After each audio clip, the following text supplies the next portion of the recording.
វីដេអូនេះគាត់បានយកអាយ៉ូដៃហ្នឹងមកតេស្តជាមួយនឹងសេរ៉ូមវីតាមីន C ដែល brand ល្បីៗដែលលក់នៅអូលីយ៉ាងហ្នឹងណាមកតេស្តមើលថាតើមួយណាដែលមានសមត្ថភាពជាងគេ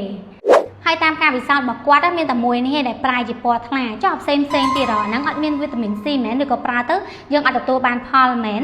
អត់ទេបងប្អូនការធ្វើវិសោធន៍បែបនេះអត់មានបានបង្ហាញថាផលិតផលមួយណាមានប្រសិទ្ធភាពជាងផលិតផលមួយណាទេពេលដែលយើងយកអាយ៉ូដៃហ្នឹងមកលាយជាមួយនឹងវីតាមីន C វានឹងកើតឡើងជាមួយនឹង redox reaction ឬក៏គេហៅថាប្រតិកម្ម oxidorredoxam នឹងឯងប្រតិកម្មហ្នឹងគឺកើតឡើងរវាងវីតាមីន C សកម្ម L-ascorbic acid ជាមួយនឹងអាយ៉ូដៃដែលប្រែអាយ៉ូដៃហ្នឹងខ្លាចជាពណ៌សថ្លាហ្នឹងឯងអញ្ចឹងចាផ្សេងទៀតអត់មានវីតាមីន C មែនបានអត់ដូរពណ៌អត់ទេពពួកហ្នឹងគឺគេប្រើជាប្រភេទវីតាមីន C អសកម្ម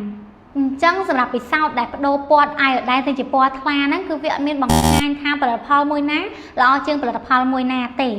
គាត់នឹងអាចថាផលិតផលមួយណាប្រើ active vitamin C មួយណាអត់ប្រើប៉ុណ្្នឹងឯងព្រោះថាអាយ៉ូដៃហ្នឹងបើសិនជាយើងដាក់វីតាមីន C គ្រាប់ចូលទៅក្នុងហ្នឹងក៏វាបដូរពណ៌ទៅជាពណ៌សដែរ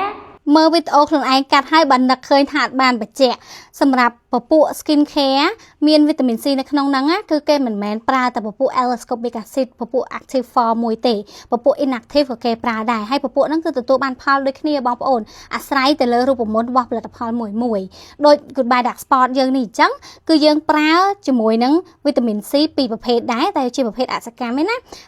ដោយទី1ហ្នឹងគឺ sodium ascorbyl phosphate ជាមួយនឹង ascorbyl palmitate អាពីរហ្នឹងនិយាយទៅគឺប្រើទៅបានផលឃើញស្បែកយើងភ្លឺថ្លាដូចគ្នាដូចខ្ញុំនិយាយចឹងវីតាមីន C នៅក្នុង skin care គឺវាអាស្រ័យទៅលើរូបមន្តផលិតផលមួយទេមិនមែនថាតើ active form បានធ្វើឲ្យស្បែកយើងស្អាតទេណា